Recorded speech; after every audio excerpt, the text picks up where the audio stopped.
Hey you guys, welcome back for another video. If you are new, welcome. I am Kimberly. I'm a homeschooling mom of 3, and in today's video, I am talking all about what we did in the month of November in the review. All right, first things first, I want to say I hope each and every one of you had a beautiful Thanksgiving. If you are from the United States and watching, ours was absolutely fabulous. We host Thanksgiving every single year, and we have all the local family, and it is definitely my oldest favorite holiday, she says. So I thought that was really, really sweet. So I hope you guys had a wonderful Thanksgiving. I would love to hear about it in the comments below. You guys matter to me, and I love reading about how your homeschooling life is going. And yeah, if you want to do that, just drop a line below. So this month of November, we started off with sickness in our house. If you are from the States, you will definitely know that there's been a lot of sickness like RSV, and it is the start of cold and flu season. So we definitely started the very first week of November off with the kids kind of passing around that upper respiratory junk. I feel so blessed and fortunate that our family is really healthy. And so if we get sick in our house, it's really never more than 5 days, typically less than that. So we did start off with some sickness, but we moved on pretty quickly. So this month I was definitely trying to nurture the interests of my kids. I think any homeschool parent wants their kids to have some interests, and then giving them ample time to pursue those interests. But I will tell you what I am guilty of. Tell me if you are guilty of this too by commenting below. My kids will say, "Oh, Mom, I'm interested in cooking," or "I'm interested in sewing," or some type of art. And so I'll go out and get something related to whatever my child has told me, and I kind of just throw it at them and I say, "Okay, go figure it out." Well, maybe that might work for a teenager or some very driven child. But for my kids, being that they're 9, 6, and 5, when they express an interest, they really need me to sit next to them and to nurture that interest, especially if they're coming from like absolutely no frame of reference or any skill set. So my oldest daughter has been really wanting to learn how to sew. Guess what? I don't know how to sew. I was never taught. I asked my mom when I was little, like, how to sew. I asked to take classes in high school, and she said no to all of it. So my grandmother literally, like a couple months ago, taught me how to sew a button because I didn't even know how to do that. So my daughter, for her birthday in September, got tons of like sewing supplies, and she's wanting to sew. Well, to my dismay, I was like, "Why aren't you using any of this stuff? Like, I give you lots of time. Why aren't you using any of this?" And she's like, "Well, I want you right there by my side, like helping me out step by step," because she's not self-motivated.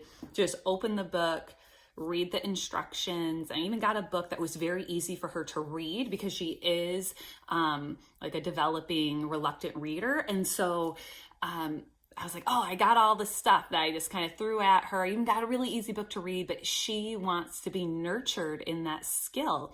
And even though I'm not really interested in it, I took the time this month to sit next to her and go through an entire project. And it gave her a lot of confidence. And so sewing for my oldest, and you know what, for anything that my oldest is doing, my next kid, Mia, who's 6, she wants to do it too. So we did some sewing together this month, and then cooking. Being that we're not eating processed foods in our house anymore, and you know, I've been making video series on that. We are just, the kids know how to make their own eggs now, their own scrambled eggs, their own easy eggs that they love. So we eat eggs every single day, typically for a late breakfast. And so cooking and sewing have been the skills that we have been nurturing this month a lot. And of course, in the month of November, we are reading our entire collection of fall and Thanksgiving themed books. I probably should have shared a video on this, but I just didn't get around to it. So I'll probably just make one next season. But I have a fairly large stack of picture books for children, with the theme of fall and Thanksgiving. And so I've been reading this along with our, right after our table time, we've been doing, the kids play the Legos and I do our read alouds. And we've been really loving these books. So if you don't own any of these books, they are really great options. And I can link some of these books down below in the description. Also this month, the girls both finished their current level of handwriting books. And that was very exciting. All my kids really enjoy doing handwriting. Eli's the only one that kind of gives me a little bit of hassle from time to time, but he is a little boy, so it's no big deal to me. But yeah, the girls finished their handwriting books, and I didn't reorder their very next level right away. I just really want to slow them down. So Eden started learning cursive when she was about 5 years old because she wanted to, and she just took off with it. The Good and the Beautiful is the handwriting program that we use, and I really, really love it. Eden just finished level 5, and it only goes up to 7. So I think I'm just gonna take like a quarter or a semester off and before I order the next level for her. Just because the last 2 levels, they're just really long, copy passages in cursive. And I know she's going to kind of get bogged down with that. So, and then Mia is going to be moving into level 3, I believe. She's in 1st grade. And she's going to be moving into the grade 3 book. And even though, and it's going to start the cursive journey with her being 6, and I'm okay with that. And she's really excited to learn that. But maybe you can comment below to see if you think this concern that I have is worth having a concern over or not. So comment below if you think. So my concern is she's going to be moving into level 3. She's going to be starting cursive, which is not my concern, because she has she already knows how to write her letters really, really well in print. But with the Good and the Beautiful, the corresponding number level of handwriting goes along kind of with their grade. She can't really read any of the copy sentences or any of the copy passages in there, because she's not to that level of reading yet. So she's just, it'll say some Bible verse or something, and she doesn't know how to read that Bible verse, so she'll just copy the letters how it tells her to do it. Is that something silly to worry about or to have a concern about, to kind of slow her down in her handwriting because she can't actually read whatever it is that she's writing? So let me know if you think that is relevant or not relevant.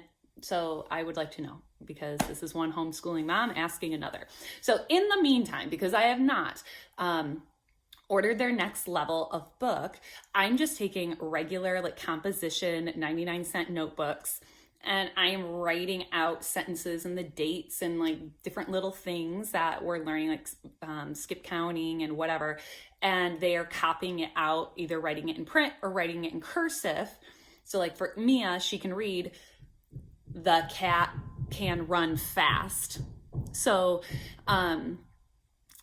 she can actually read that, so then she can actually write it down below, So, and then the same thing with Eden. I'm writing things and she's writing it in cursive or she's writing it in print, and it's a little bit more complicated. Also this month, it actually happened yesterday, because I record these reviews literally the day before, the new month is starting, so I can try to get in absolutely everything that we've done in the month. So yesterday we had it was new this year, so I can't say it was annual, but it's the start.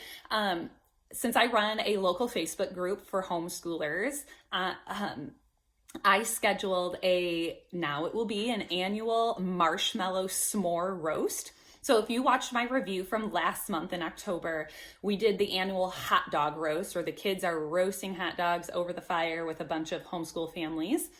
And that's usually in October. That's our last formal get together of the year. And then I start back our monthly get togethers for our local area in March typically. I was like, you know what? November, the weather can still be really, really great in November. So I was like, you know what? Everyone loves the hot dog roast. Let's throw in a s'more marshmallow roast at the end of the year. So we did that. It was a ton of fun. The weather was decent. It was a little bit windy, but it was 45 degrees. With a raging fire, it was doable, and the kids just had a ton of fun. I didn't take many photos because I was really consumed in just being in the moment and enjoying the event. So I didn't really document it, but it was at the same park that we do our hot dog roast at, and that was a ton of fun, and I will continue to do that every November moving forward. And then, of course, once Thanksgiving is over, and that weekend after Thanksgiving, I put up my Christmas tree and we put up our decorations. I try to keep it as minimal as possible, being that we are trying to move into being a minimalist family, and we are in the Christmas spirit now. It will be December in 2 days, and so we have our tree up, we have our decor up, and our hearts are so full already with just a holiday spirit.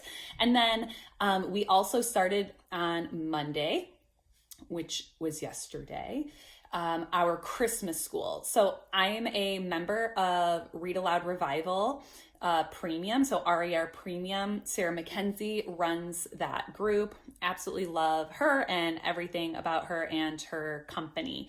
So she does a Christmas school every year.